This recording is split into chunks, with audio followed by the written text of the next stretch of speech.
Partner that has the privilege of shaping the pro bono practice at Hogan Lovells. Last year, we delivered about 160,000 hours of free advice across all our jurisdictions, which is about 20 different countries across the world in which we operate. Forgive me if I take a little bit of time to talk about our international human rights work, which we are very happy to highlight. We've been involved in international human rights work for over 28 years, and our journey started with the representation of prisoners facing the death penalty in the Commonwealth Caribbean. And since then, we've been privileged to advise on many strategic issues. For the moment, actually, as we speak, we are hosting a conference for Women for Afghanistan to bring accountability for the Taliban's gender apartheid policies. We're also supporting and advising Yazidi women who are in their pursuit of accountability for the actions of Western ISIS, Islamic State foreign fighters. We've worked with the All-Party Parliamentary Group on Extraordinary Rendition for over 20 years following the introduction of the Guantanamo detainee policy. And we're embarking just recently on an education program with Cambridge University for senior lawyers across all our regions in Europe, Asia, and in the United States on international human rights law. And we undertake human rights work in many other areas, particularly for gross violations on human rights, trafficking, and in particular, we work very closely with the UN's rule of law team on sexual violence in conflict. And I'm really proud that we take this work at a time when it's really important and the international law is increasingly being questioned. I know the Financial Times, which some of you might have read this week, there was an article by Margaret Macmillan, who is an American emeritus professor of history at Oxford, who questioned whether international law is actually in retreat. And what she says is, it's worrying that today there is the willingness of the powerful to dispense with even a cursory attempt to put a legal gloss on their actions. The open contempt for law is not just shown in words, but in action. And we know that the greatest goal of international law is to prevent war and crimes against humanity, and whether that's using arbitration to settle disputes, as we get involved in with this firm, or amongst collective actions such as sanctions against the aggressor, or in the last resort, authorized military force. We know that international law tends to and often fails on many occasions, but with all its defects, international law remains indispensable and worth striving for, and we cannot let it die. So I'm really proud of my colleagues at this firm who consistently drive forward international law principles, working in collaboration with remarkable NGOs and human rights activists who courageously take action on the difficult and technical issues, ultimately seeking to bring about accountability. And I want to say, as lawyers, we can often fall into the habit of critiquing one another's arguments. But we should also keep in mind this is not an academic exercise. It affects real people who look to us as international lawyers to try and provide solutions. And it's not about petty debate.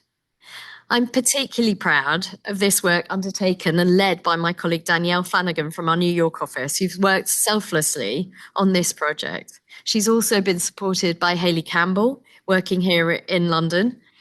And we're also privileged to work with leaders in the field in the form of Mariana, whose formidable leadership of Rights for Peace means that this has been brought about and this debate is happening. We all know that whilst the eyes of the world are distracted on other conflicts, the tragedy affecting Sudan's children, as we can see outside from the pictures, and women and men, is horrifying and yet goes unnoticed by the world. This is our attempt to support efforts to bring about accountability for this issue. So thank you for listening, and I'm sure we're going to hear from a really interesting and technically legal and fascinating debate. And now I'm going to hand over to my colleague Danielle to take us through this afternoon. Thank you.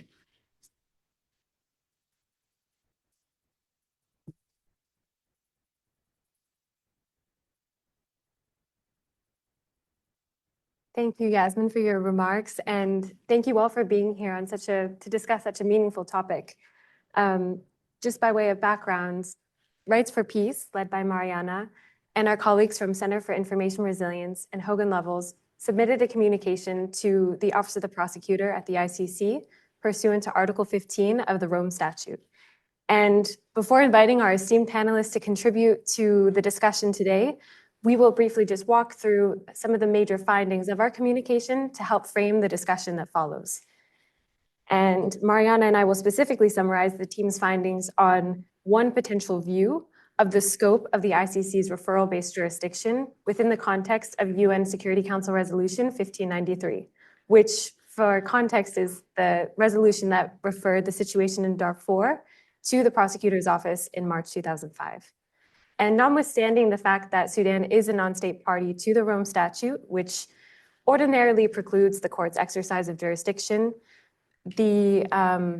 there are still limited circumstances under which the court may exercise its jurisdiction over a non-party, one of which is where there's a Security Council referral, and that's the case here. This then prompted our team to analyze the scope of this resolution, specifically its territorial and temporal parameters. And we do think there may be a credible argument that Resolution 1593 does encompass crimes committed post-April 2023 in this latest cycle of violence we're seeing in Sudan, in Darfur, and in other regions in the country. And this, we think, insofar as there is a sufficient link between the crimes being committed in this context and between the originally referred situation. So we'll walk you through our preliminary thinking, after which our colleagues for Center for Information Resilience will provide some case examples that are illustrative of what we're seeing on the ground. And all of this is with a view towards exploring potential legal pathways and accountability mechanisms for victims and survivors in Sudan. Now, first, we would be remiss if we didn't acknowledge how the plain language of the resolution does, in fact, express reference to Darfur in multiple areas. And we do think, however, it's important to note that the resolution refers to the situation in Sudan and how it continues to constitute a threat to international peace and security, which is found in the preambular language of the resolution, and also how there is a need to create reconciliation-centered institutions involving all sectors of Sudanese society. So taking this into account and also noting that critically in the resolution, there is no language that positively excludes other regions in Sudan from the situation scope. Resolution 1593 also leaves open the question of the duration of the court's referral-based jurisdiction. And we can see here the plain language again provides that the context is since July 2002, but it doesn't provide a corresponding end date. And that appears to permit the court to continue exercising its jurisdiction from July 2002 onwards.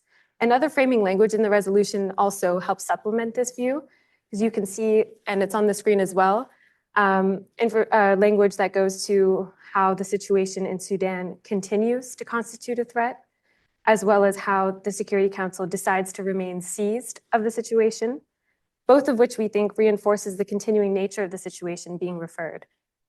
And in addition to the language of this resolution, we also look to the language of subsequent Security Council resolutions, both during the political transition in Sudan, as well as recently as 2024. And these subsequent resolutions, in combination with the absence of any limiting language in 1593, we think help militate in favor of the position that the situation's parameters are flexible. And in addition to our look at the plain language, we also thought the argument finds support in the court's rather expansive interpretive approach to a situation's temporal and territorial parameters across all mechanisms used to trigger its jurisdiction, which are outlined on the screen, but also in Article 13 of the Rome Statute. And while Security Council referrals are certainly the most topical to the instant discussion, as that's what we're exploring, there are only two in the court's history, one being the 2005 referral of the situation in Darfur, and the second being the 2011 referral to the situation in Libya. So you can say there's limited jurisprudence regarding the parameters of the situation referred by the Security Council. So we thought to look beyond pretrial chamber decisions analyzing those situations to also decisions analyzing situations referred by state parties, as well as by the prosecutor. And we found that across these three triggering mechanisms, the pre-trial chamber adopted an expansive and rather liberal interpretation of a situation's parameters. First, just looking at Security Council referrals, we observed that the pre-trial chamber's decision in the Ali Kushab case, which evaluated the situation of Darfur, addressed only the start date of the resolution and the temporal parameters of the situation without imposing, again, an end date. And in the language of the decision, the chamber noted that in the absence of express language in the resolution, restrictions on jurisdiction should not be inferred.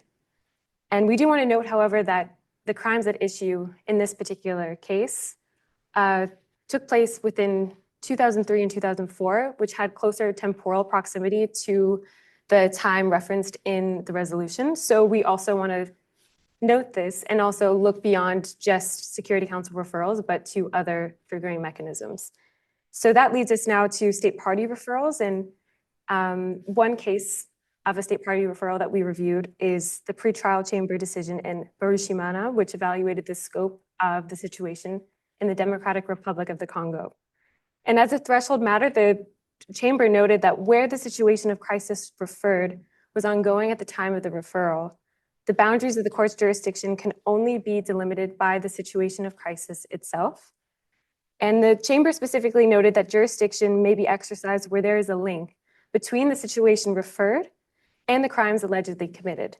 And this link has generally been characterized where the alleged crimes occur within the same context of hostilities or the same patterns of violence. And that's what the chamber went on to note. We also looked at the third triggering mechanism being proprio motu investigations. And the pretrial chamber decision, one of which we looked at, is that of the situation in Côte d'Ivoire, which provides a similar rationale as the one just discussed.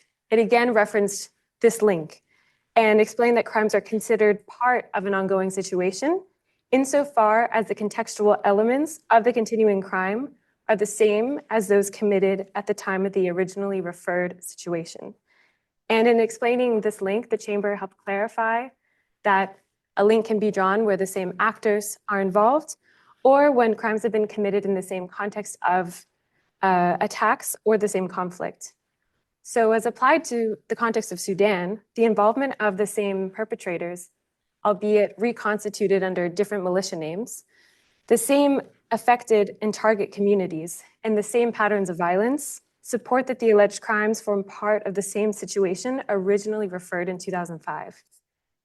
And just to deconstruct this bit a bit, on the topic of perpetrators, the Rapid Support Forces have been a key actor both in the post-2023 violence as well as the violence in the early 2000s, because the RSF traces its origins to the Janjaweed, who were accused of a range of atrocities committed in Darfur, and yes, the early 2000s under the pretext of a counterinsurgency campaign.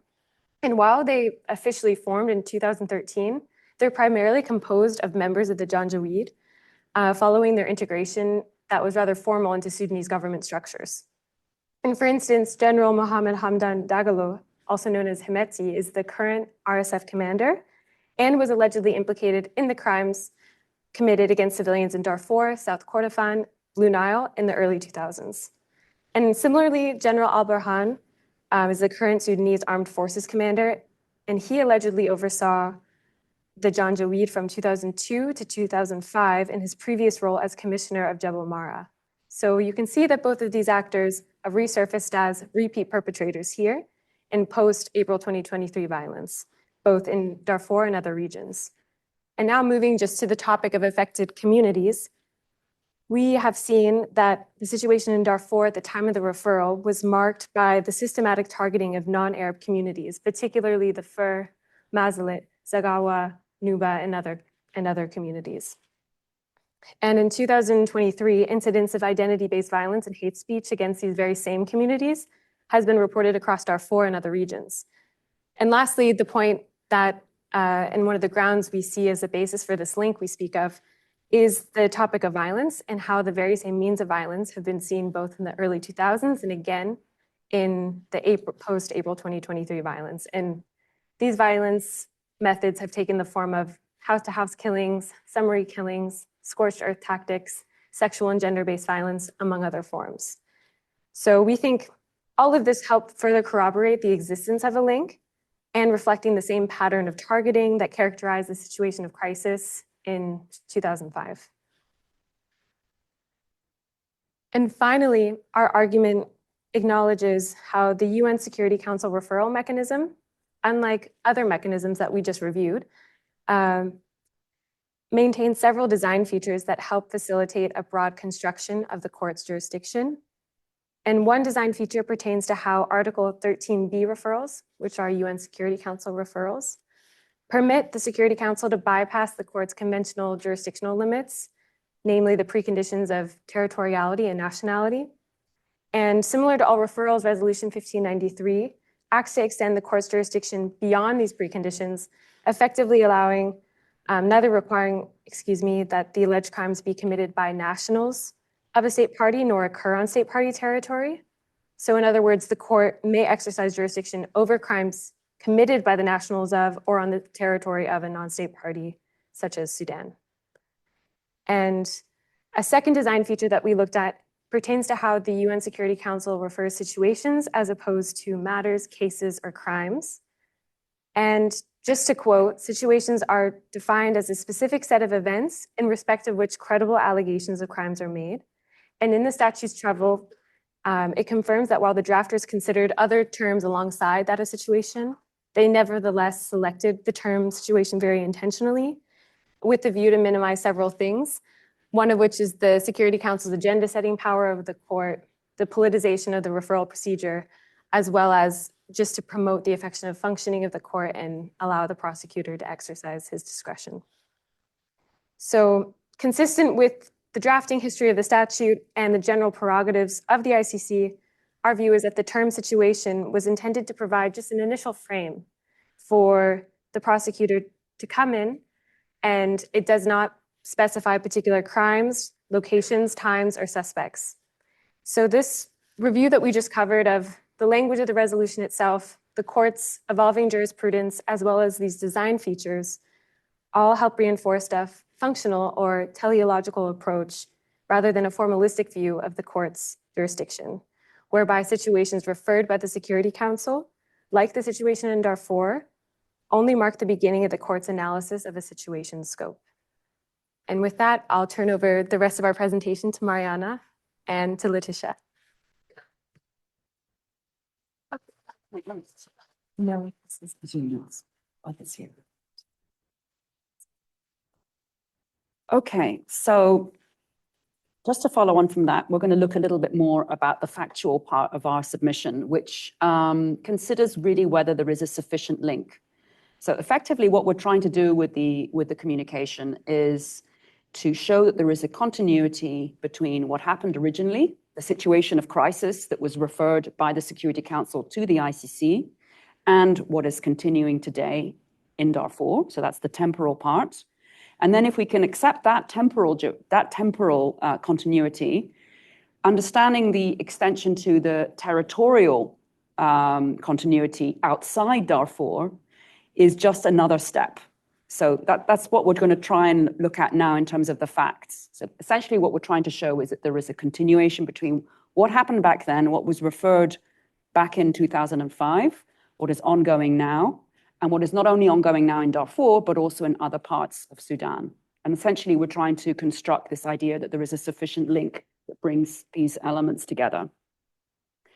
So let's go back to the Security Council Resolution 1593. That, didn't happen in a vacuum. It was within a context of numerous other resolutions around the time, and really that revolved around what then became to be known as the Darfur genocide, which was a period of time when there was a heightened crisis in Darfur. The referral to the ICC, so Resolution 1593, followed on from other resolutions previously, and one of which was the creation of a UN Commission of Inquiry, which was also created by the Security Council under Resolution 1564. And that resolution actually specifically mentions the Janjaweed. And the UN Security Council established this commission of inquiry that went off to look at the situation in Darfur and produced its report. And on the basis of that report, then you get Resolution 1593, which refers the situation of Darfur to the ICC. Because part of what the report said was that a court was needed to go case by case as well.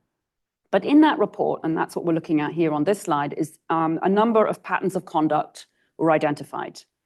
And these included indiscriminate attacks on civilians, mass killings, torture, enforced disappearances, widespread destruction of villages, rape and other forms of sexual violence, pillaging, the forced displacement of over 1.6 million people, and the vast majority of victims were from non-Arab ethnic groups. And this was identified already back then by the Commission of Inquiry. And this was the Darfur, the Zaghawa, and the Masalit, amongst others. Also identified was a pattern of persecution and potentially instances of genocide, of genocidal intent against non-Arab ethnic groups. And it was on this issue of the genocidal intent where the Commission of Inquiry said that it would be useful for a court to really look at individual cases and individuals. But already the Commission identified reliable evidence of responsibility for specific individuals within the government of Sudan, the Janjaweed rebel groups, both as direct perpetrators, but also in terms of command responsibility, and that's the planning, ordering, or failing to prevent. So that's really the context in which the referral was made back in 2005. And when we look at the jurisprudence that Danielle so well outlined for us, there is this idea of the kind of ongoing situation of crisis. So that the idea of a situation is a sort of, the referral relates to an ongoing situation of crisis. So I think the temporal link is probably easier to less controversial, say, easier to construct. Essentially, what we're trying to show, and I think there haven't been any new arrest warrants for current violations, but our understanding is that the Office of the Prosecutor, the ICC, are comfortable with the idea of a temporal continuation of the initial referral. Just to look at this temporal link, the findings of the Commission of Inquiry back then, and we're going to compare those with the current crimes that are occurring today, found the findings of the Commission of Inquiry were reflected in the ICC's cases since then. So we have the case of former President Omar al-Bashir, Ahmad Haroun, Abdel Rahim, Al-Rahman, also known as Ali Kusheb, who is the one who was convicted last year and sentenced in December to 20 years, and also Abdallah Banda, who was from one of the rebel groups. So the initial crimes that were identified by the Commission of Inquiry, also reflected by the ICC, all are shown in terms of how the court, the ICC, characterized those cases. So in terms of the temporal link, we can see that there is a continuity in terms of the kinds of violations within Darfur, and I think that's quite easy to understand. The territorial link now is where I think we have a more controversial, more difficult argument, and that's why we wanted to have this panel today, to hear different views, to have input, to have also the perception of some of our leading advocates and lawyers from Sudan as well, to how the conflict is perceived of locally.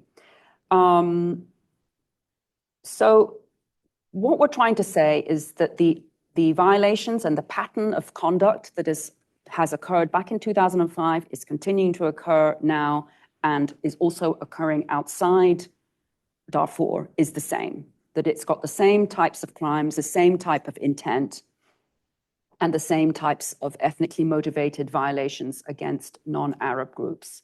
And so our submission really focuses in on this idea of persecution as an example of how there is a continued link.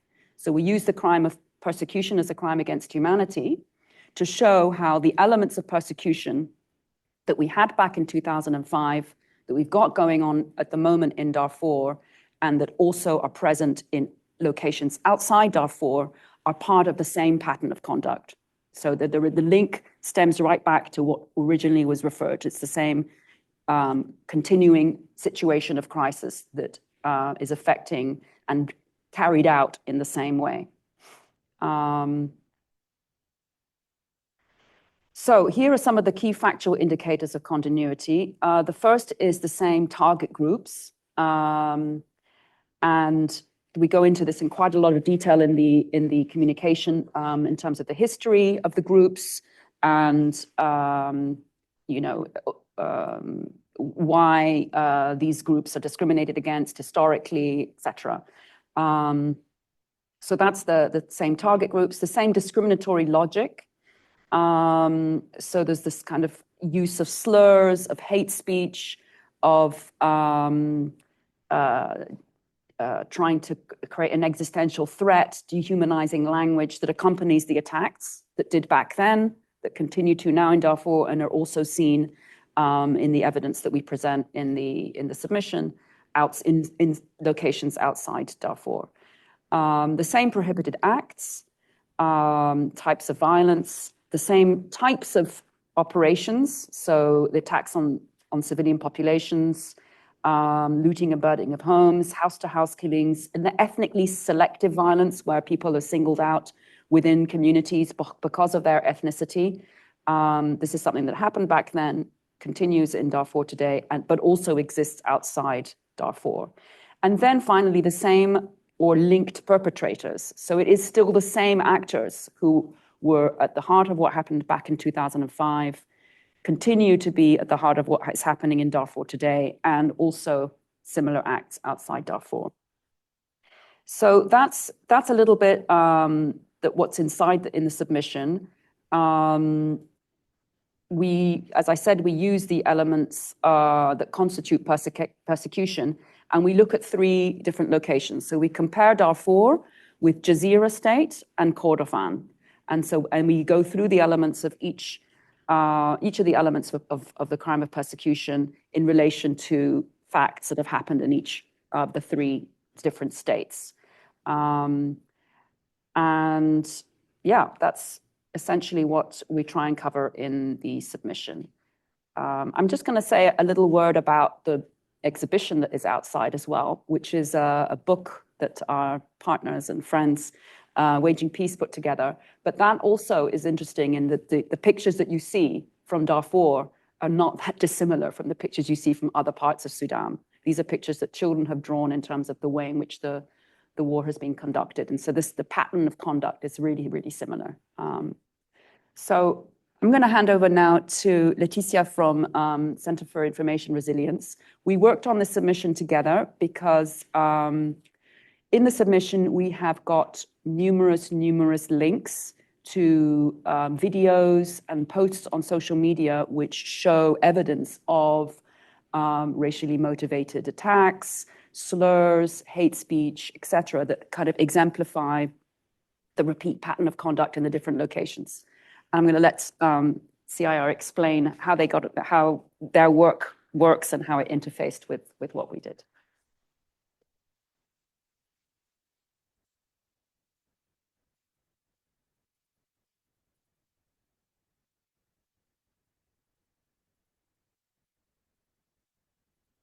We've lost the slides. We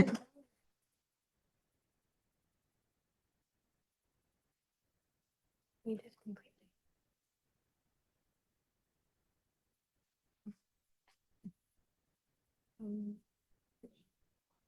Oh, is this the second slide for you? Yeah. Thank you. So CIR is an independent organization dedicated to exposing human rights violations and threat to democracy. We achieve this through open source research, digital investigations, capacity building with local partners, and collaboration with media to amplify our impact. Open source intelligence is the collection, preservation, and analysis of publicly available information to produce actionable insights for investigative purposes.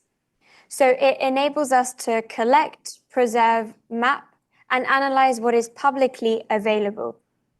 It allows us to verify the authenticity of images and videos, and critically, and which is kind of where we collaborated with Rights for Peace, it helps us to identify patterns that may indicate war crimes. So as I mentioned, we use unclassified, freely available data, including photos and videos posted to social media and satellite imagery to answer key questions. This includes where an incident happened, when it happened, what happened, who is responsible, why it's important, and what trend it shows us. So to give you a concrete example, in late April 2024, several videos were posted in pro-RSF channels, showing men in RSF-affiliated uniforms in between burning buildings at the SAF military base. They shouldn't have sound. Okay, is there a way to, yeah. So in April 2024, several videos were posted to pro-RSF social media channels. These videos show men in RSF-affiliated uniforms standing between burning buildings, and they can be seen celebrating and setting further structures on fire. The first question we ask as investigators is where something happened. So in this footage, this is the analysts, sorry.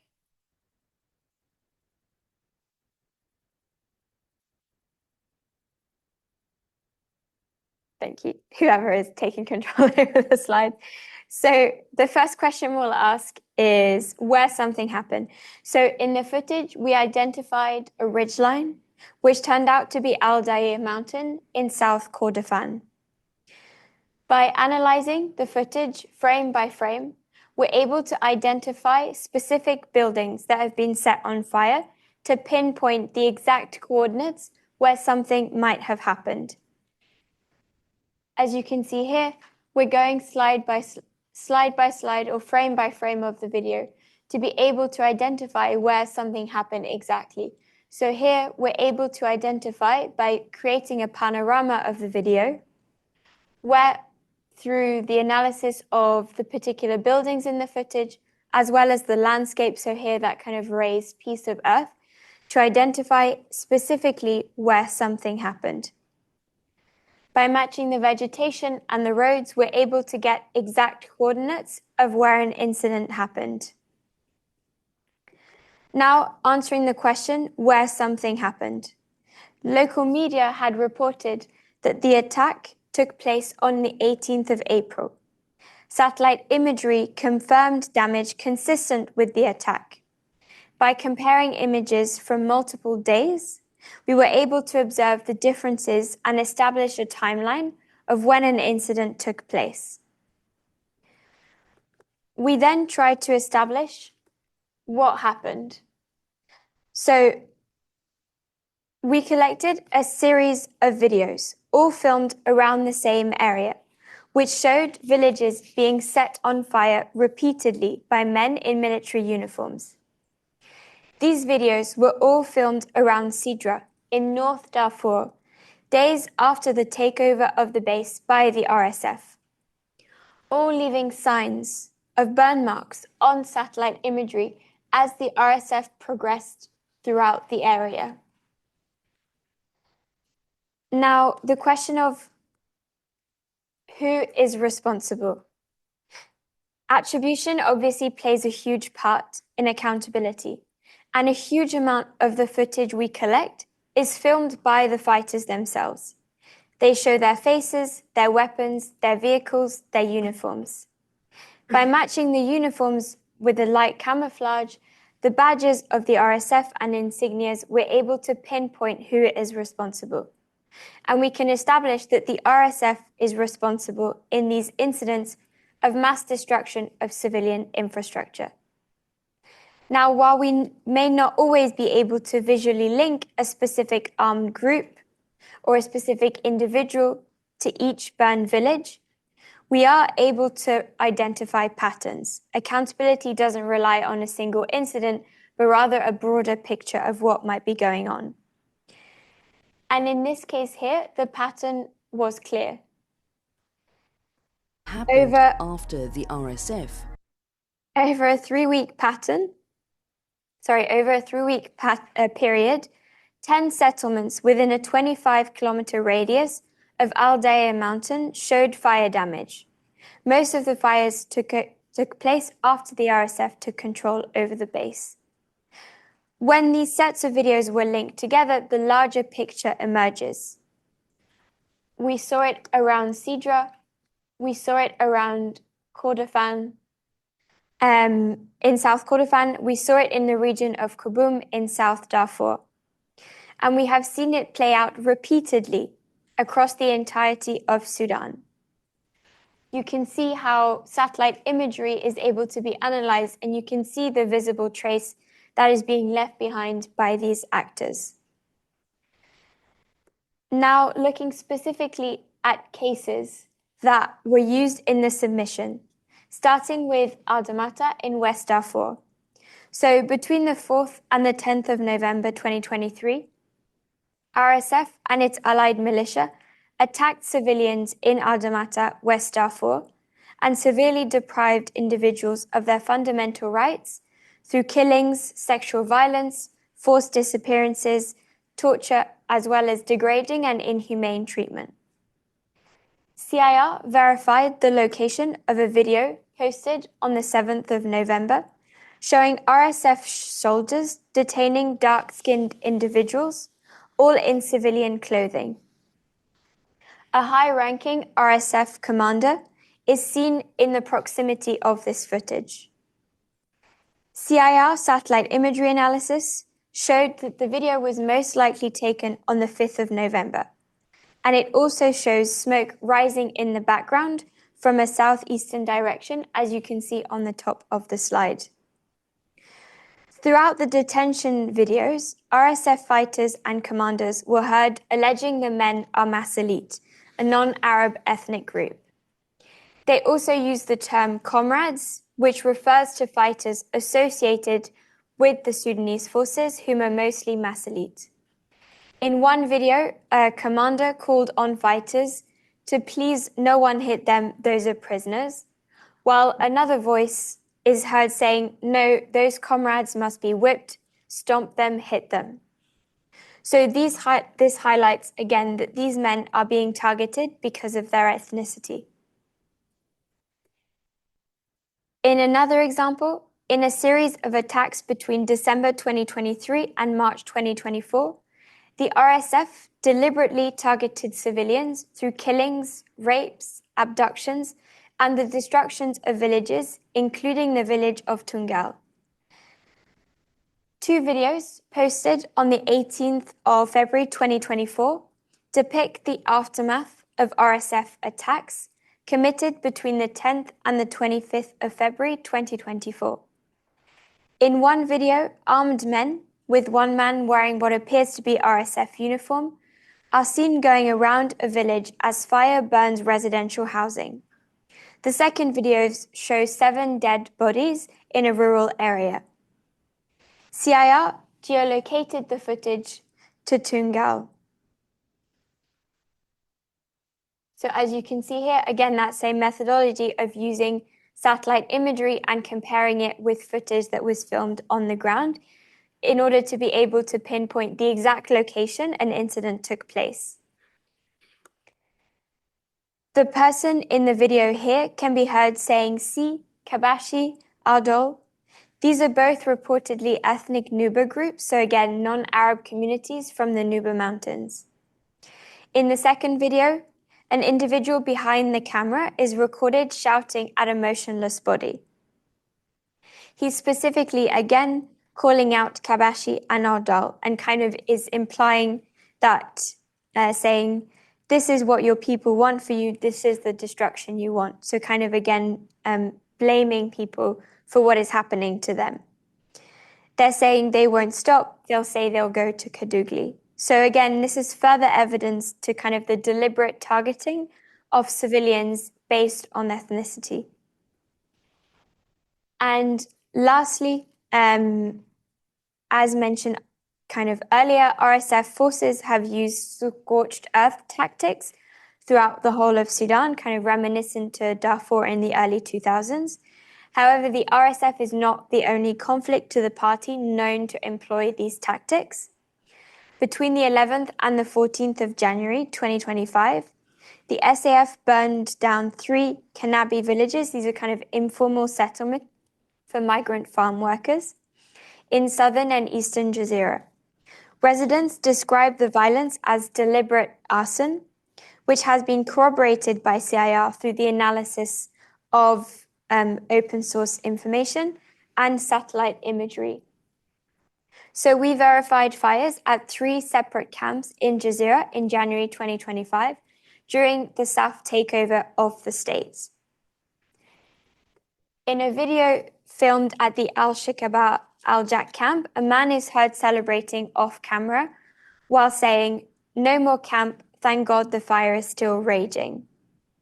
The reported attacks on the Kanabi kind of settlements followed several months of online hate speech and incitement to violence towards the community, as pro-SAF social media accounts amplified claims that the Kanabi supports the RSF.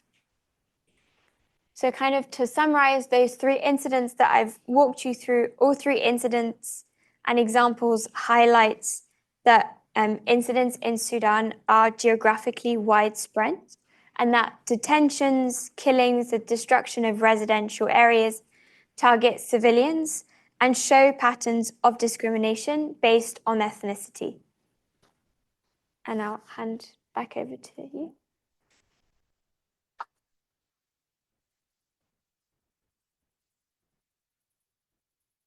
So thank you so much. I hope you've enjoyed the presentation so far. We're now going to turn to our panel for their views and inputs in terms of our submission. And I wanted to start with Emin Baldo, who is a well-known peace and rights advocate, with a question as to how do victims in Sudan see the current conflict? Would they argue that there is a sufficient link between what happened in 2005, what is happening in Darfur today, and what is happening outside Sudan in other locations? Thank you very much for the invitation. I'm happy to be part of this panel. To start with, I would like to say from the outset that what is happening today is going to be a litmus test of the authenticity of the United Nations Security Council to see through its purpose in stopping violence and seeing through justice to affected populations. I will not say that we are going to be talking about victims. What I would like to say is that I have conducted a very vast kind of questionnaire and have traveled widely in the region, talked to politicians, to rights activists, to women, organizations, and to people, internally displaced and externally displaced. I will not call them victims. As we are speaking now, we will not try to find the definition of what they said to me or what they think the current situation is, but it is not the discourse or the amount of words, it's the compass. Where do we want to go through with this kind of definitions in order for us to arrive at what? Ending impunity and justice. So not to go off on a tangent, we need to be focused on the responsibility to protect was absent, causing a justice deficit, hence the responsibility, the failure to protect. We need to bring this kind of 2 aspects. Who failed to protect, and why do we have 1593 for a non-statute signatory in order for us to deal with that kind of landscape? The people in Sudan are villains. Some of them, you call them perpetrators, and the victims. We have victims in waiting. There is no definition of an a priori kind of corpus of things. This is of the victim, a Black person or ethnically targeted person. We think that in order for us to bring those definitions from the ground, we need to have alignments and synergies between the definitions of the people affected, the RSF, the SAF, the militia aligned with them, Kekal, etc., and the mushrooming of militias being produced as we speak. There are no places in Sudan called these are non-affected areas. All the Sudanese area is under the Damocles sword, hanging by a thread to fall on people's heads. Hence, we have a population on flight mode and victims in waiting. Kormuk 2 days ago, Kordofans as we speak, it is not Al Jazeera or Khartoum or the South Kordofans. What the definitions are taking us of those women and those men who are talking to the international community, thinking that there is some kind of hope, there is a glimpse for us to define what the current situation is. This is an enduring and entrenching kind of situation that happened 25 years ago.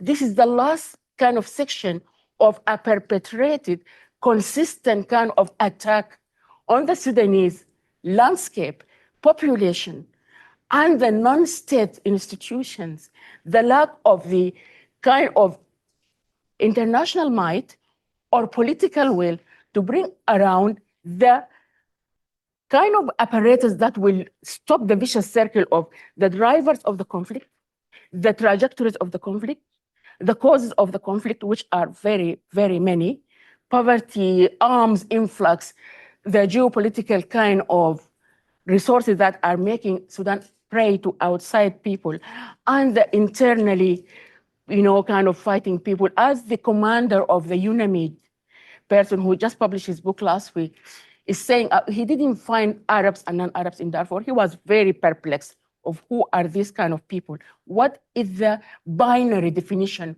of conflict in Sudan?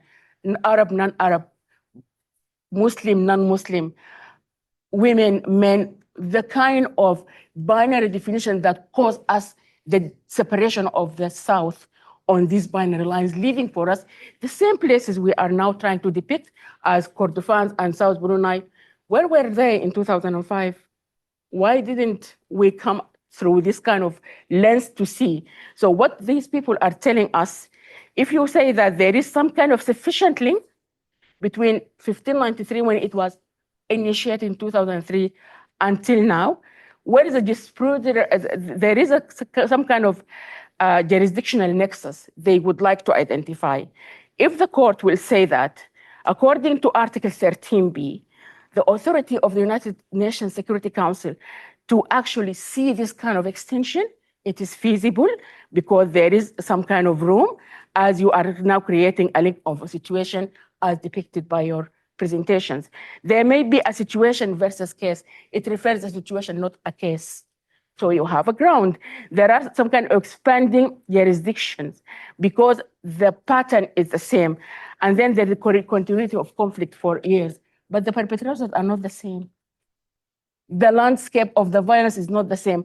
I will give you the definition of a woman who is raped, a woman from Darfur who is now in northern Kordofan, or the woman who was displaced 2003 and didn't see any justice, who saw some kind of enduring impunity, or a student who is actually now out, or a pupil out of education. To define for you the kind of the current situation from that vantage point is not a perception, it's a perspective. Mm-hmm. Why do I actually have to go through this in order for me to say that there is a jurisdiction? When the Security Council in the 31st of March 2005, only next week is gonna be the anniversary, when it was initiated, it invited the court to work with the African Union, including the possibility of conducting so many regional efforts in order to find how they can put a stop to impunity. The ICC is seen through the lens of these victims as didn't complete its mandate. It doesn't need to extend anything. It needs to complete the mandate because it was entrusted with international cooperation, with the domestic efforts to bring the rule of law, to protect the human rights, and to combat impunity. in relation with working with the African Union international community to establish the Truth and Reconciliation Commissions.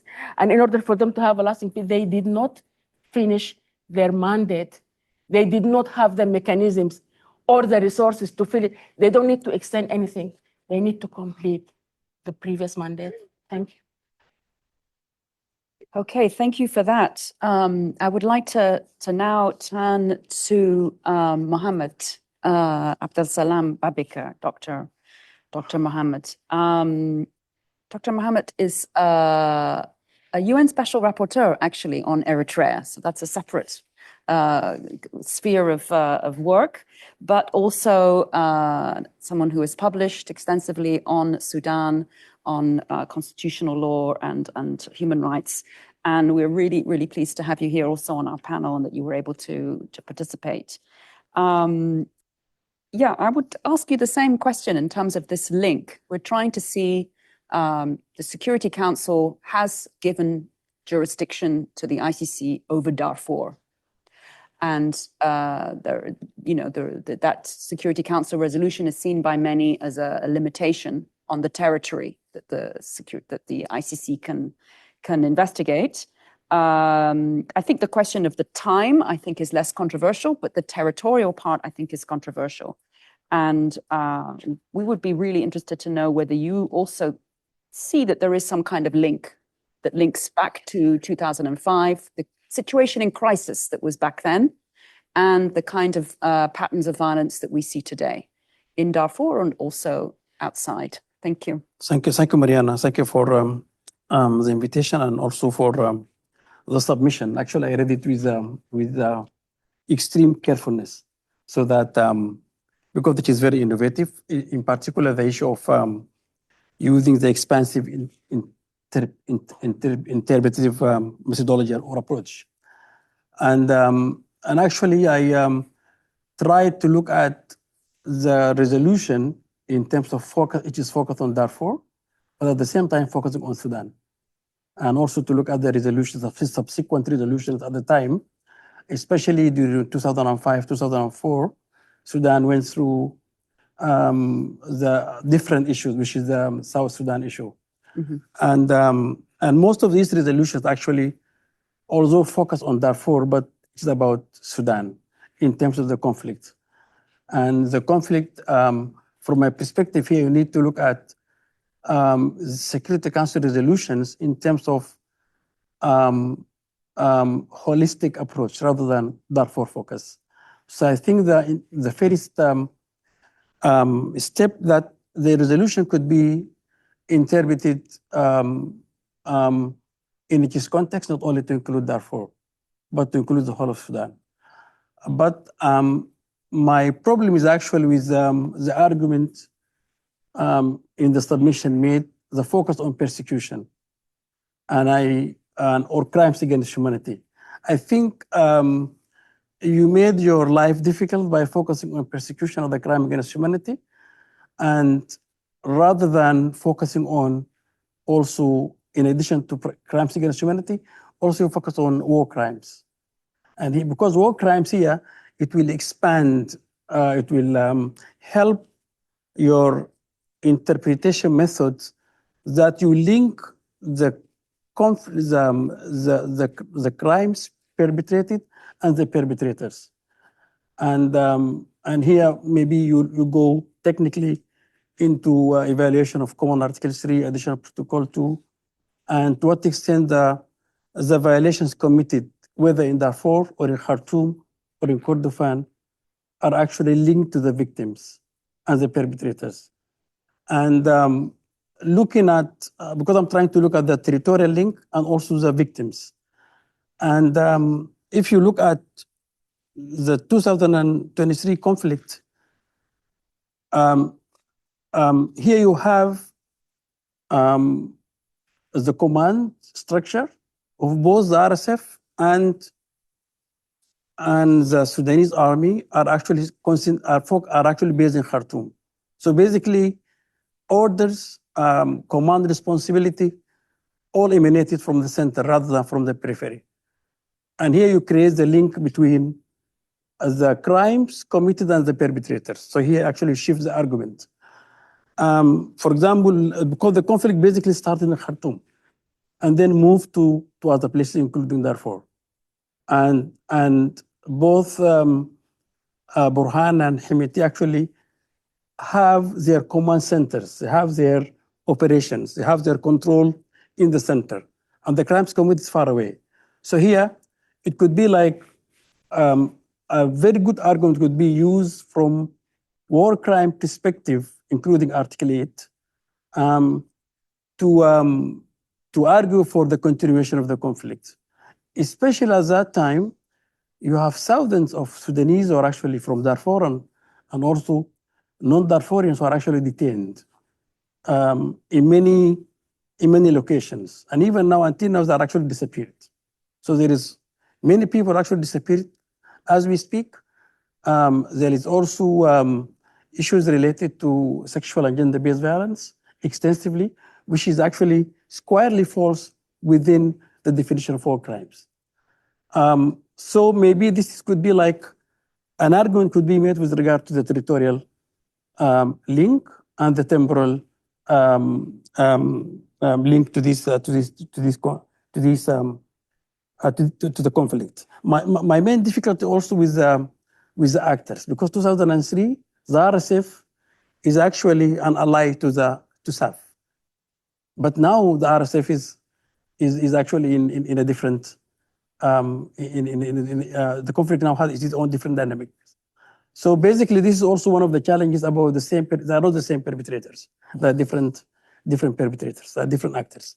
So this is actually might create certain challenges with regard to that the perpetrator, the pattern, the conduct is the same, of course, whether crimes against humanity or war crimes, or even genocide in particular in Western Darfur.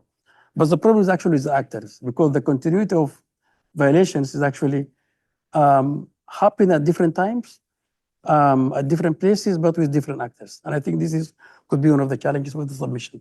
Yeah. Okay, good. Right, I think we're going to turn to Rodney Dixon, who is a barrister at Temple Garden Chambers, has worked in numerous cases in and around the ICC and other tribunals. And yeah, we would just really like to have your input in terms of how you see the sufficient link doctrine, whether you can maybe touch upon other examples where it was used and how they compare perhaps. Yeah, just your impressions. Thanks very much. And if I can add my congratulations on taking the step to file this kind of submission, because it's, from my experience, something that doesn't usually come from within the ICC. It comes from organizations like you doing this analysis, getting the evidence together, and then putting it in and engaging to try and get the court to move forward in these new areas. I think it does, as has been highlighted, present some major challenges, though.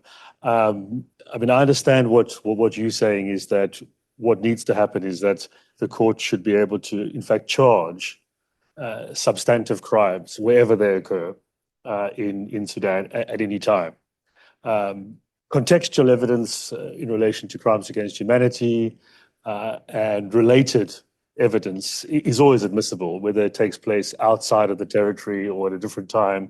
You can always use that evidence to prove the core crime. So if you were charging a crime just in Darfur, all of this surrounding evidence that we're talking about could be used. All of those persons could come forward, they could give their evidence.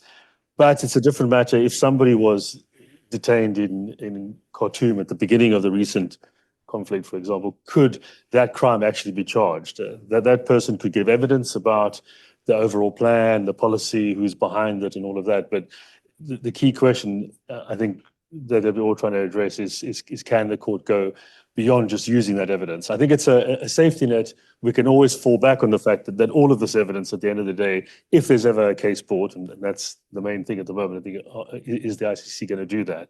If there are cases brought, there's so much evidence that they could all come in, and the victims' voices in different ways could be heard through that. Whether you can bring charges or not, I think that it is an uphill battle, but maybe because at the epicenter of this is the Security Council resolution, we have a much better chance of the OTP at the ICC moving forward with this. I think they have a lot on their plate just to look at crimes that squarely fall within the jurisdiction, and that's a very important first step.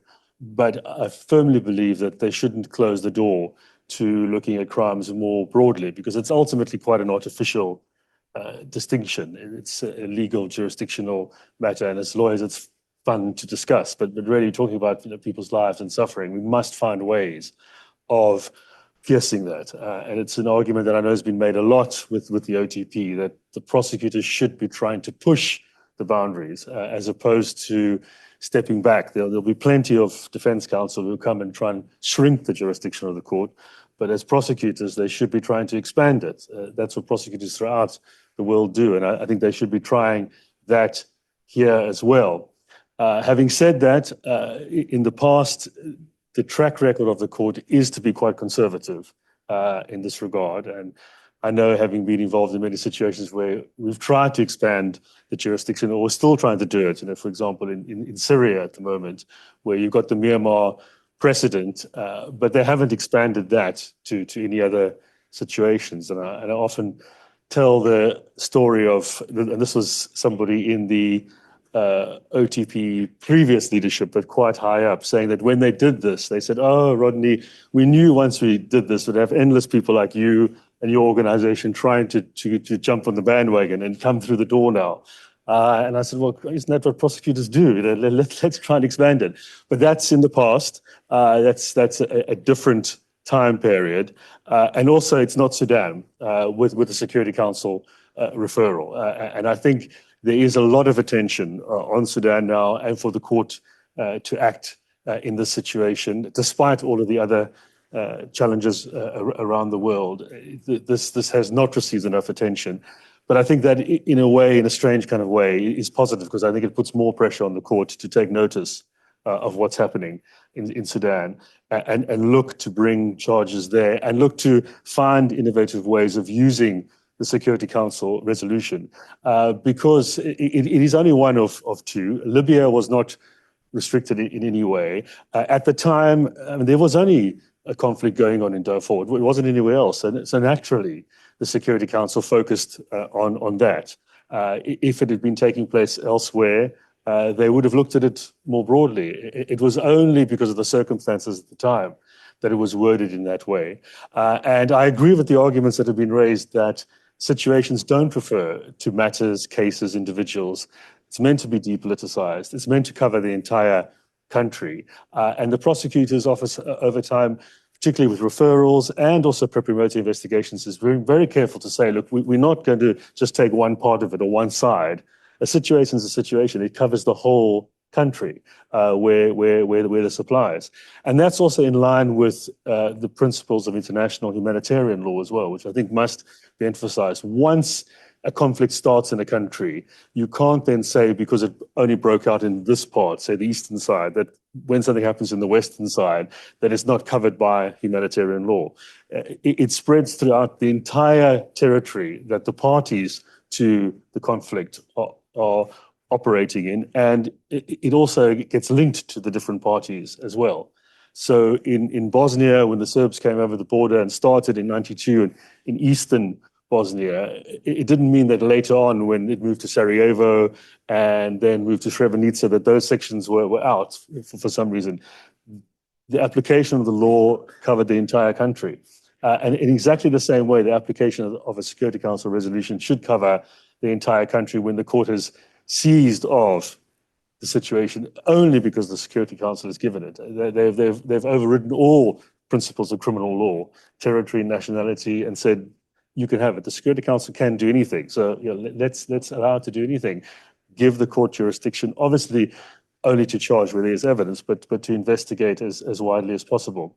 So in a nutshell, the sufficient link has been quite conservatively interpreted in the past. I don't think that's a precedent. I think it's very specific to different situations. This is one which is vastly on the other side of the spectrum because of the Security Council referral. And I also think that there are a number of other compelling arguments that you've been highlighting in relation to the evidence, which show a continuation of the crimes, even if it's not the same persons in exactly the same way, but it's the same targeting, same persecution, same victim groups. And as we know, in criminal law, motive doesn't matter. You have to look at the underlying conduct itself. And also, as is, I think, very rightly highlighted, it doesn't just start in one place and stay there. It often starts very far away. For example, in the capital or even abroad. But that doesn't mean that in criminal law, you can't cross borders to track down who's responsible. The Myanmar precedent shows that, but so do our national jurisdictions. We can track people over borders depending on the conduct involved and the elements of the offense. You only have to have one element of the offense in the jurisdiction, but then you can link it to many other elements and actually charge, not just look at contextual, but charge as a result of that. So that's the trend of modern criminal law as well, and I think it should certainly apply at the world's leading international criminal court. Fantastic. Thank you so much, Rodney. I think, would you like to come in and say anything, or you kind of rebut any of the things that were said, or are you happy for us to open it up to the floor? I think there was a lot of really interesting things, particularly from all our speakers, really, that we will take on board. And in particular, with regard to this discussion of the continued link, I think from our point of view, the use of persecution in a way of showing that continuation, that kind of repetition of conduct. And perhaps there is something in the idea that one of the elements in terms of the discriminatory intent could be coming from one location whilst conduct could be perpetrated in another. So that there's maybe something in that way of looking at it as well. And before I go ahead and make any further remarks, we do have microphones that are roving the room. So I want to make sure the voices here have a chance to chime in, and I'll turn to those remarks following that. And also after this event, there will be a drinks reception, and we invite you all to come for informal discussions and just hearing any ideas you have on this particular topic. But for the moment, please raise your hand if you have a question, and Ella, who's here on my right-hand side, will circulate the microphone. Great. Ella, there's one here in the center of the room.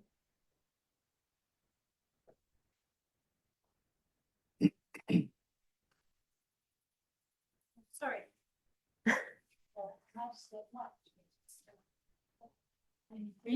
Okay, apologies.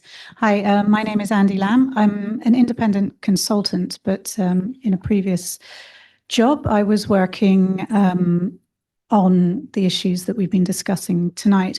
My question is, if I have understood your submission, is that you are particularly focusing on crimes that have happened since April 2023.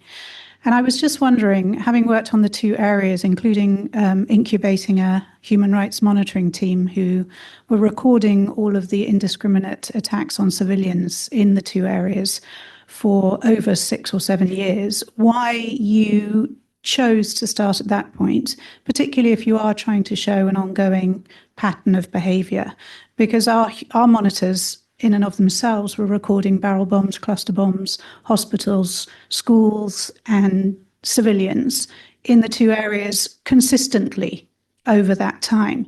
And so I was curious as to why you'd chosen that as your start date, and whether or not there's any opportunity to feed in, evidence and information of the ongoing abuses that happened between the original sort of investigation and the April 2023 submission. I think we'll take a few questions and then take them together.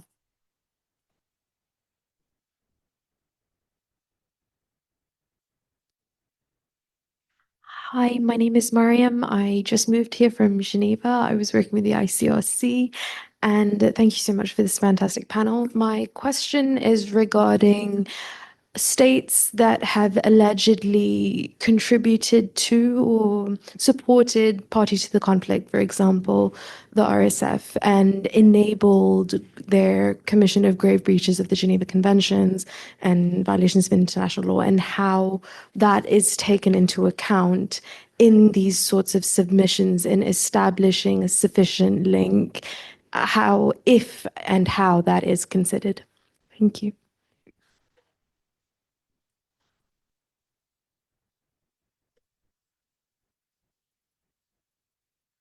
Hi, hello. Hi, my name is Abdullah Idris. I'm representing Darfur Diaspora Association in the United Kingdom.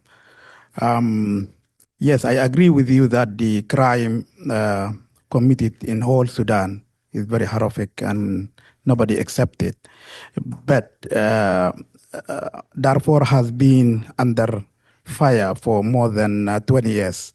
And until now, just Aliko Shep was prosecuted and is still in the appealing process. So do you agree with me that why we don't put all our pressure to the Darfur case until to bring all the perpetrators to the ICC, especially now the ground is there when the American decisions that designate Brotherhood to the criminal terrorist organization. I think there is a chance now to put all the pressure to bring the perpetrators to al-Bashir and Abdurrahim and others to the ICC, and then we can process to the other people. This is one point. The other point, I was speaking to one of my friends in the ICC prosecutor office regarding the barriers that why not bring the perpetrators to the ICC and what the challenges that they face it. They said there is a resource problem as well. Have you put any consideration that if the mandate extended over the Sudan, there is the lack of the resources to the court to be taken into place as well? Thank you. Okay, I think we'll just leave it at those three and then take another round after that. Would you like me to have a first star? Sure. Yeah. Okay, so the first question was relating to the starting point of 2023. I don't think it was a deliberate, I mean, we're very well aware of the fact that the violations have been ongoing in Darfur and in other parts of Sudan, the Kordofans, Nuba Mountains, for decades, and even predating the Darfur genocide in 2003-4. But in a way, in order to kind of precisely argue a point, we needed to present specific incidences and make those comparable. And because, for instance, the violence in Admata or Al Janina, in Al Janina or in Jazeera State with Wat Madani and the violations that took place there, and in Kordofan was so egregious, if you like. It was kind of, just a kind of convenience of picking contemporaneous violence that were happening post 2023. Also, just something to mention, the submission came out of a workshop that we did on documenting identity-based violence that we did with lawyers in Kampala a number of years ago. And the lawyers who had participated argued quite strongly that, and this is in a way we were responding to that what was happening now was a continuation of what was happening before, and that the same patterns are visible across Sudan, and that the jurisdiction of the court shouldn't be limited just to Darfur. So we really kind of responded to that. And I think there was, during the 2019 revolution that overthrew President Omar Bashir, there was a slogan that was used that really stuck with me as well, which was that it was about racism, really. And it was kind of responding to racism, saying, actually, the whole of Sudan is Darfur. So there was this kind of sense that this repetition is not just happening in one place, that this racism that we see, this persecution, is something that is repeated outside as well. So those are the kind of things that really motivated the submission. So to come to the second question, which was that your one? I don't have a pen and I didn't write them down. Can you remind me what it was? My knowledge, if my knowledge serves me right. Oh, the outside RSF external actors. Well, yeah, they didn't really fit into the argument, but of course they're there, and it's something that necessarily needs to be considered, not necessarily by us, but maybe by the Office of the Prosecutor. If I'm not mistaken, I believe that one of the members of the Office of the Prosecutor has joined online. I don't know whether the tech team can see whether there is anyone who wants to make a comment from the online participants. But I know that he was also happy to say a few words as well. Obviously, we've discussed the communication with the Office of the Prosecutor, and there is interest and a positive openness to exploring the expansion of their jurisdiction. And actually, resources didn't come into it. So I think that for where justice needs to be done, the court's work isn't to limit its own jurisdiction. If there is jurisdiction, I don't think resources will be a limitation. So that maybe comes to the question about from our friend from Darfur Diaspora Association about whether we shouldn't focus all our efforts into getting new arrest warrants for the ongoing violence in Darfur, which of course we're doing. But I think that there's been a sort of overemphasis maybe, or just indiscriminate emphasis on Darfur when other civilians, have suffered egregious violations as well. So that's the reason for that. Should we have another little round of questions, or did you want to come in or anyone else from the panel want to respond? Like to answer, yes. Abdullah's question. We cannot talk about the ICC without talking about the culture of the prosecution at the ICC. ICC was actually established 2002. The first referral was the Darfur case. How many years did it take until Ali Koucheb gave himself up? For 2 years, it dragged this court, and recently we had this kind of closure. During Ocampo's time, when he was here in the UK twice, we asked him, "Are you actually implementing the justice of power or the power of justice?" Because he was only prosecuting some people, not all. Under this unipolar world, we have to be very careful, because one of the challenges are, even if you have the jurisdiction actually extended beyond Darfur, look about the challenges during Ocampo, and then Bensouda came un-Ocampoing the ICC. She talked to the Security Council in 2016, saying that there are so many challenges, and she doesn't think that the Security Council is actually serious about implementing anything. She quoted the resources and the political will, and the non-cooperation, even with the Rome Statute signatories, not to give up the people on the list for the prosecutor to prosecute. You are having now a very, very kind of changed kind of paradigm of international relations. Do you really think that the ICC, without a protection mandate and a peacekeeping mission, is going to be doing anything? All the time you have talked about 2736. There was a resolution to support Darfurians in Al-Fashir. If the 1664 disarming the Janjaweed was actually a resolution seen to its end, we wouldn't have this kind of impasse now. What is the power behind, and the political power and the diplomatic kind of panache and zest for the ICC to work?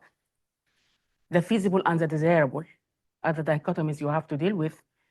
And one of the challenges, even if you have extension beyond Darfur, look at the political landscape, look at the unipolar kind of situation whereby even the prosecutor now cannot conduct his work, and the resources, etc., etc.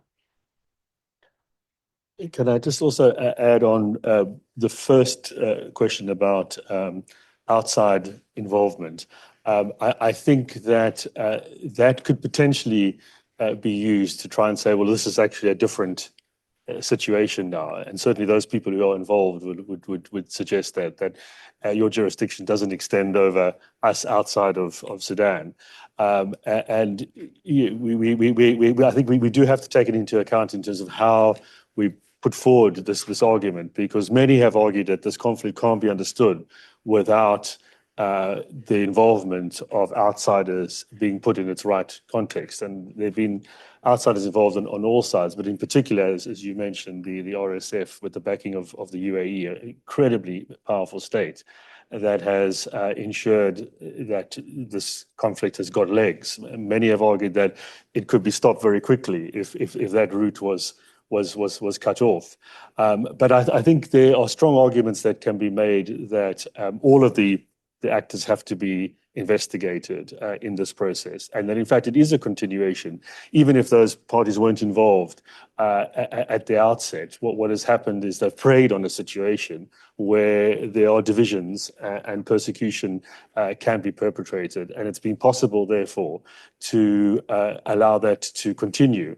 And even if some of the attacks might be, say, for example, in Khartoum or Port Sudan, a simple battle between who's going to control it. So you could argue this is all about regime change or changing the current government. That can also be shown on the evidence, or this is how one has to investigate it, that's all linked to then allowing a policy to unfold of persecution and a certain vision for the country in the future. So that broader perspective has to be looked at. I don't think we should move away from it. I think it reinforces the idea that there's a continuation and a use of the situation to the detriment of the ordinary people in Sudan in the most severe possible way. And then the other point I wanted to make was just about resources. I think it's also important to look at how national jurisdictions can take up cases. It doesn't all have to be at the ICC. I know this is not the topic that we're looking at, but I think it is important. There have been many. I've been involved in cases submitting here to the police here with perpetrators living in the United Kingdom and saying they're here, you should investigate and arrest. And they've been very slow in taking it up. So we're continuing to push on that front as well as the ICC. Something happening at the ICC can help national jurisdictions. We've seen this in Syria, where there have been a lot more cases taken up in national jurisdictions and in some other situations as well. So it's important for the ICC to set the overall tone, but then for national jurisdictions to take up cases as well. And there is at the moment a huge blank space in relation to charges for Sudan. Maybe they've been submitted confidentially. We don't know. They're being considered. But it's been a long time with a lot of evidence. And even if you can't get people on the ground everywhere, there has been engagement with the current government from the ICC side. There have been interviews of witnesses. We must be getting close to that point. And that's something that must be encouraged, taking the first step of bringing out those charges. Actually, the government of Sudan, through its Minister of Justice and the Attorney General in Geneva in June and September and last month, they all said that they have actually documented thousands of cases. And they said that 6,240 has gone through kind of trials, but they didn't say what the trial is, because the group of 5 at the Human Rights Council asked them what are the mechanisms locally, because it is a complementarity kind of thing. I need to rely on the local government. But Al-Haris Idris, the ambassador at the UN, he said that we do not want to have any kind of giving people up for the ICC. We need to go back to the local context. At the same time, he was saying that we do not have the capacity or training of the judicial system in the Sudan in order to prosecute anybody. So a catch-22 situation. At the same time, he said, we can have the 2008 amended penal code in Sudan to try people, because it included the 4 international crimes, but there is no precedence. So they didn't actually prosecute anybody, but they are saying that we have the capacity to have the local thing. What we think is we need to have a hybrid court. We need to have the Malabo protocol of the African Union so that we can have another court. so that the mantra of African solutions for African problems have to now be actually operationalized. And the Malabo Protocol need to get the court in, not the human rights court in Arusha, but the court to prosecute criminal. Yeah, so they have the collaboration of the inception of 1593 when they said, talk to African countries, talk to the AU. We need to bring that, I think, to the forefront. Nice, thank you.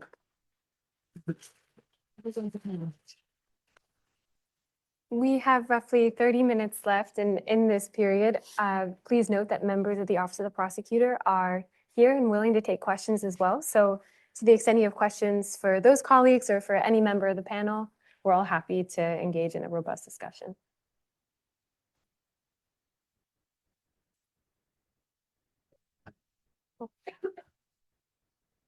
Ella.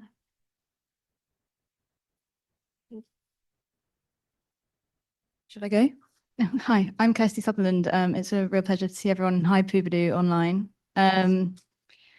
I was thinking a lot while you were talking about the transgenerational impact of the criminality going back, and I think the court needs to be looking at harm in a different way and considering the long-term impact and the snowballing impact of these atrocities. And on that note, I was thinking about how the reparations processes in the Ali Khashayb case and in others, which have historically not been handled very well by the court, but present an opportunity at the moment. If those were strengthened by international backing, would they then be able to have the transformative impact that they ought to be focused on, but also it would help them fulfill the original UN Security Council mandate, and maybe even if they were being used, I don't know what your thoughts on this would be, but for supporting regional or local accountability or other efforts and institution building in the region and actually being impactful.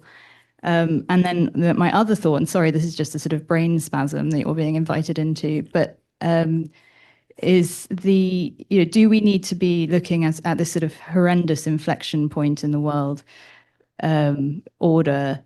Do we need to be thinking about empowering the General Assembly to overcome this UN Security Council stasis in a way that would enable the court, to compel the court to act, or be a vehicle through which the court could be supported in meeting its proper goals? And I just really welcome the thoughts, especially from Eamon and Dr. Mohammed, on whether they think that that's a feasible route. And I'm sorry for a very lengthy brain spasm. We can take another question. Thank you. I'm Rosalind Marsden from Chatham House. Well, thank you very much for the panelists. I was going to, in fact, ask whether you'd had any informal feedback already from the court on your submission, but I think you've already mentioned that you have had and that they are at least in principle open to it. Following on from which I was just going to ask, as a non-lawyer, what would the procedure be, assuming that hypothetically that the special prosecutor felt convinced by your arguments? Could he just proceed to start investigating crimes that have been committed outside Darfur, and then present those charges, and it would be up to defence lawyers maybe to argue against the territorial extension case? Or would it be necessary to get any sort of approval from the Security Council to sort of formally agree that the jurisdiction should be extended territorially? And just, if I may, just picking up on Abdallah Idrisi's point about the US designation of the Sudanese Muslim Brotherhood as a foreign terrorist organization, to what extent might this help to increase pressure on either the South or whichever jurisdiction might now be harboring Bashir and co, to hand them over to The Hague? I mean, I noticed in the Security Council recently, Al-Harith Idris, this was of course in relation to the ICC investigation of the Darfur situation, sort of stressed that the court needed to accelerate its procedures, and justice delayed is justice denied. So I wondered if that could also be sort of used in terms of, well, it's about time to hand over the existing of 3 subject to arrest warrants.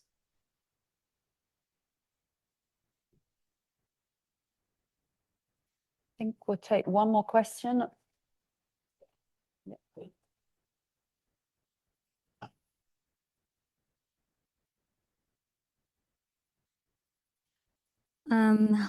Good evening, everyone. My name is Mariam Suleiman. I'm originally from Darfur. I'm representing Darfur Victims Organization and Voice of Darfur Women.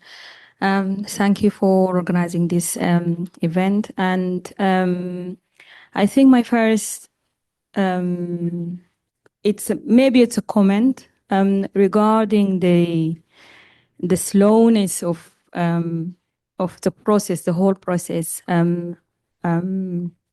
When the case has been referred by the Security Council in 2004, 2005, we are talking now like 40 plus years. I don't know if everybody while entering the room have noticed the photographs of the children drawings that we have brought back as evidence to the ICC.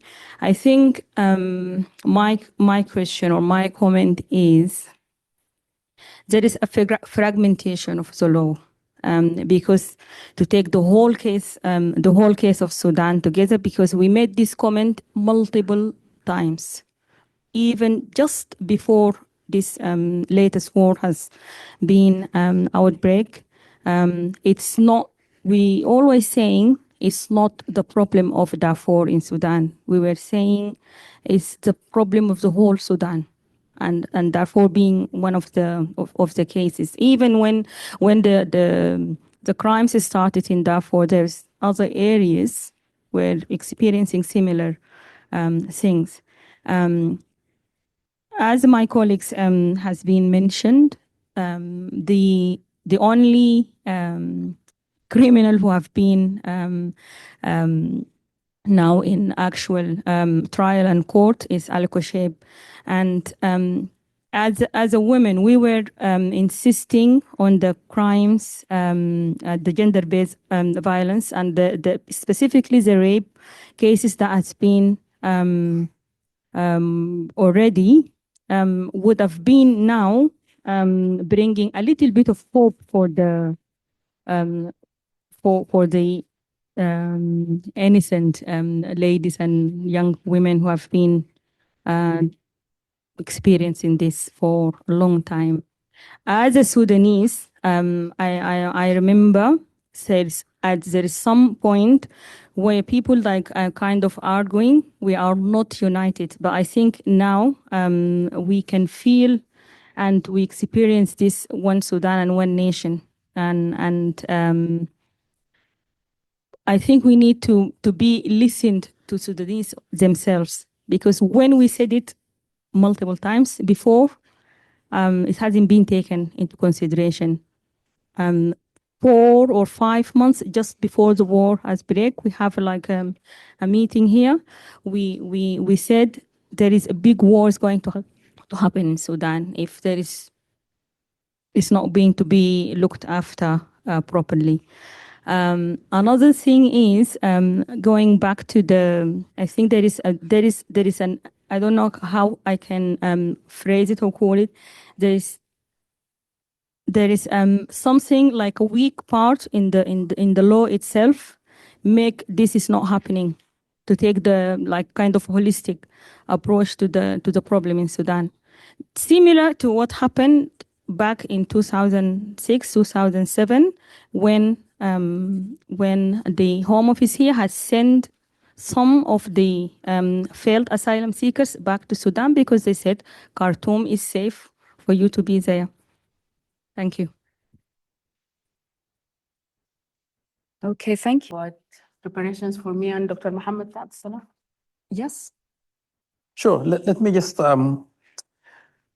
have like some comments about you mentioned the national internal mechanisms and the issue of complementarity. And I actually would like to link this to just to go beyond the ICC in terms of accountability and and prosecution of crimes in Sudan. I believe actually the ICC, its performance for the last 20 years is very modest, given that only one case is actually prosecuted, and even Kosheb surrendered himself to the court. And I think Sudanese should not be illusioned about that the ICC should actually bring justice to everyone.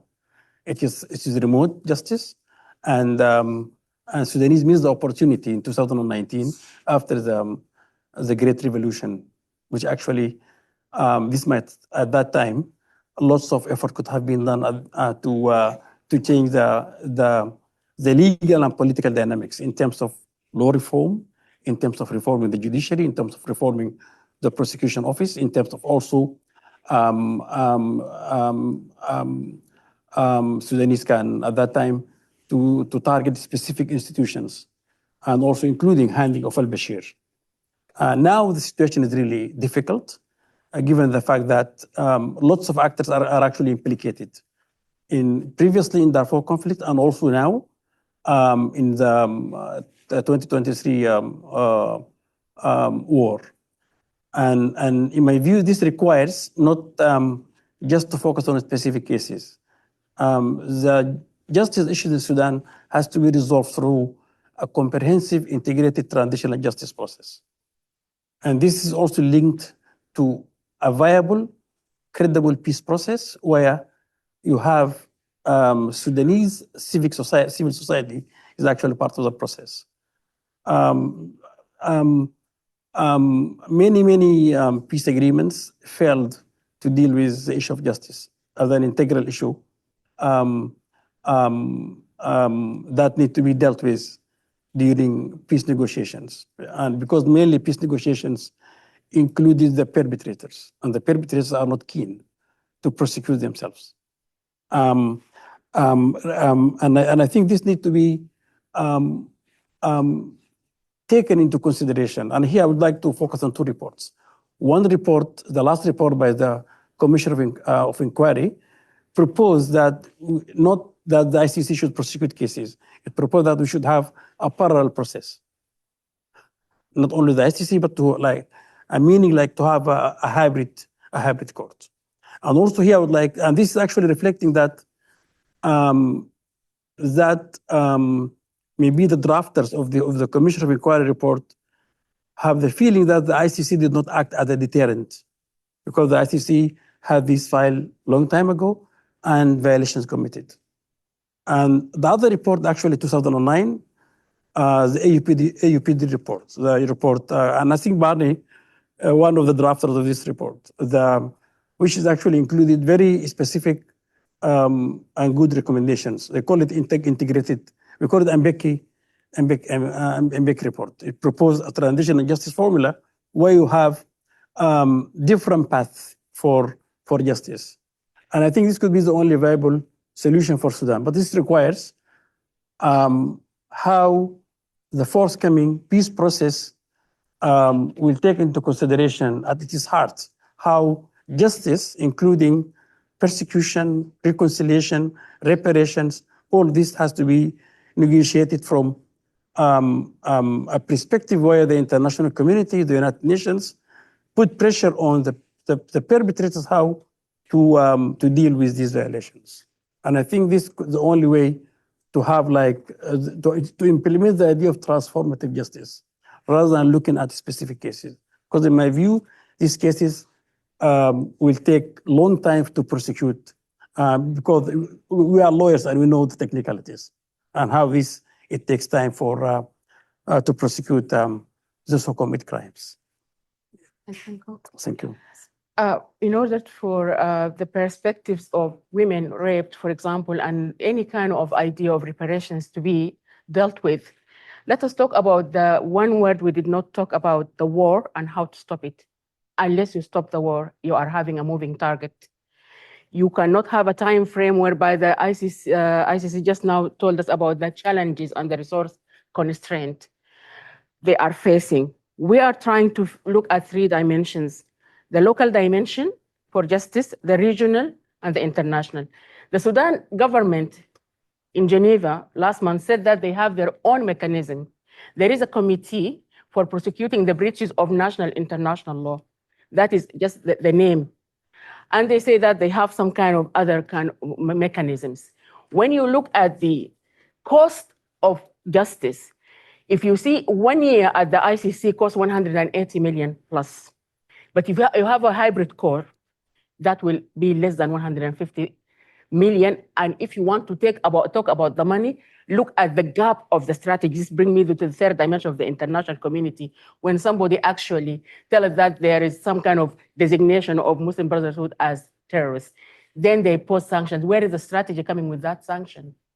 If you stop the war, then we are going to be releasing a lot of money, as we are a very rich resource country. You can then fund the infrastructure for a hybrid court. You can then have the reparations, not the victim reparation trust at the ICC, which we don't know how much is there, for us to have reparations. The women cannot have reparations or have any kind of transitional justice mechanism or peacemaking or building or peace enforcement, because we need to engage more women and engage women more. Engage more women in terms of numbers and engage them more in capacities in order for them to populate these mechanisms of the so-called transitional justice. They are not there. Where are they and where are their voices?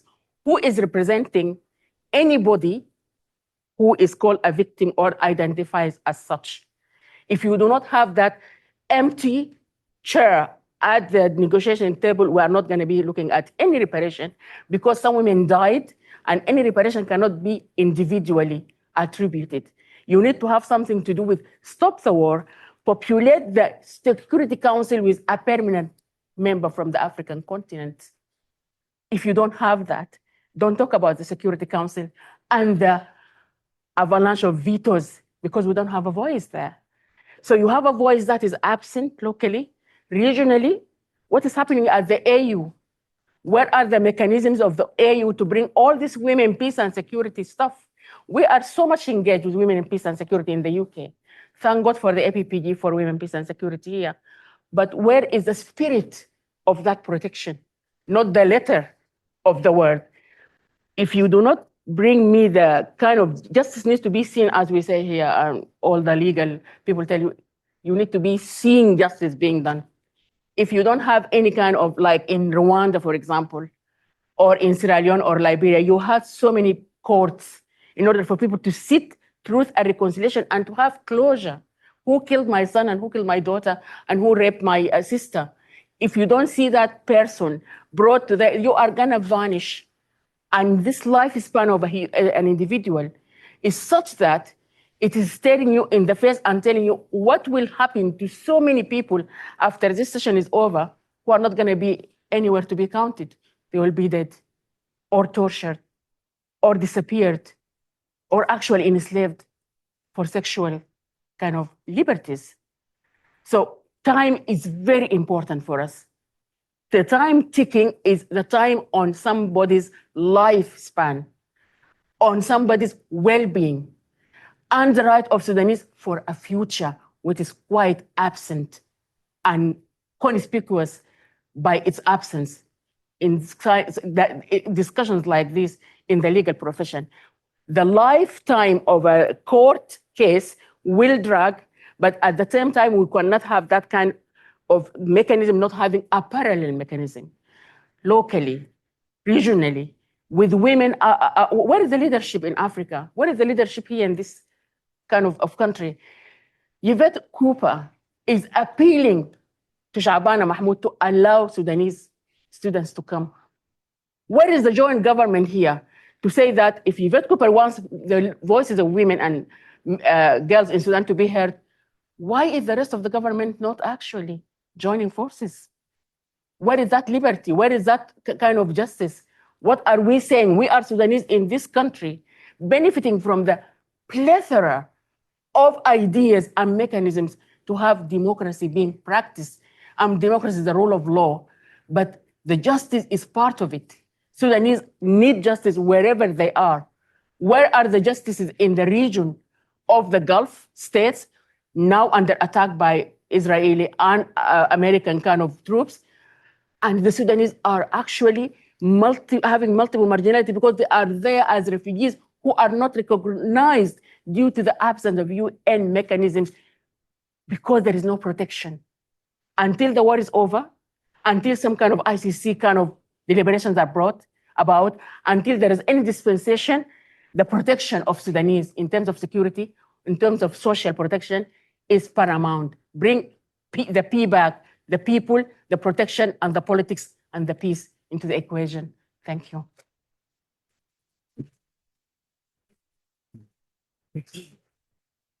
Can I just add something in relation to what was said about the procedure? Yes. Because I think one of the advantages of taking this all before a pretrial chamber, so the prosecutor can go to the judges and say, okay, let's clarify the jurisdiction here, is that it would bring it to the fore instead of it always being in the background. I've long said I think that the ICC should be more ready to litigate these matters. I mean, what are we scared of? Let's litigate it. Let's decide.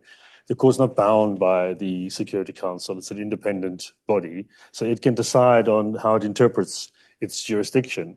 And in a small way, maybe a bigger way, it would send a message to everyone who's involved in this that, look, we are looking at jurisdiction. And beware, if you're somewhere outside of Darfur, you could be investigated. You could be investigated from abroad as well. They should certainly include, as I was highlighting earlier, those very powerful forces that are driving this from abroad. If they said, well, we're going to look at that and decide whether we have jurisdiction, it would send some signal, some form of deterrence that, you can't just do this and get away with it. So when you mention people like Yvette Cooper, yes, they've done very well in imposing sanctions in certain areas, but they've completely overlooked some of the foreign actors, as though they just don't exist. That's because of strong relations with those countries. So the court, in an independent legal way, could use an investigation into its jurisdiction to raise the issue. And none of it would be binding for future investigations, but it could give the chance for all of these arguments to be aired and for, I think, an important determination to be made, signaling where the court could go in the future. That certainly is what happened with Myanmar. We saw that mentioned earlier, because no one thought that Myanmar could ever come within the court's jurisdiction, not signed up, took it to the judges, and it did send out a shockwave that, okay, just because this happened in a non-state party doesn't mean that there can't be investigations. And there have been charges brought now. That also created the momentum for it. The same happened when the issue of jurisdiction for Palestine was referred to the pretrial chamber. That was determined, and that then also made it very clear that there could be investigations thereafter. So I think that there is a lot to be said about not just sitting back and saying we are investigating generally, but saying, okay, we're going to take this to the court so it can be litigated. And then victims can participate as well. Victims can have representation. They can put forward their views. And I think the court should be seen to be more open and transparent about litigating these issues and deciding on its own jurisdiction. It has the competence to decide on its own competence. So I think that's one small step. In addition to, and I wholly support what is being said about the limitations of just focusing on the ICC and the need for complementarity, for the AU, Malabo to play much more of a dominant role. And of course, it's very difficult to do that in a conflict situation. But if that is seen as a priority for allowing those processes to come from within the country, which is always the intention of the ICC's jurisdiction anyway. And Sudan isn't a state party, so that also has to be respected. It has to be allowed to take on its own measures. And then, of course, the ICC, because of the referral, can assess that. And the two can go hand in hand, but there has to be that local initiative and regional initiative, certainly. Yeah, absolutely. I'd just like to end on that note. For this round, at least, I don't know if we have time for another round, but I think at least for this round, I agree. I think whenever we look at situations of transitional justice, it's not that one mechanism or avenue needs to trump another. You will need all of them, all the justice you can get at the local level, at the regional level, at the international level. They're all complementary and they can all feed off each other as well. And as Rodney says, if there was to be a hearing at the ICC examining jurisdiction, this could also prompt complementarity at the domestic level as well, because that's often the way in which the complementarity at the domestic level has functioned, because the ICC somehow kind of creates a little bit of a shockwave. Then, you know, the domestic jurisdiction then thinks, okay, then what are we doing? And so these two things can feed off each other and can be beneficial, definitely. Maybe two more questions? Or are we done? We are at time. Oh, we're at time. Okay. But I would invite everyone to go to the fourth floor to the Pension Lounge for drinks and bites, and we can discuss any further questions informally, and are really grateful for your time. Thank you. Thank you for coming. Thanks.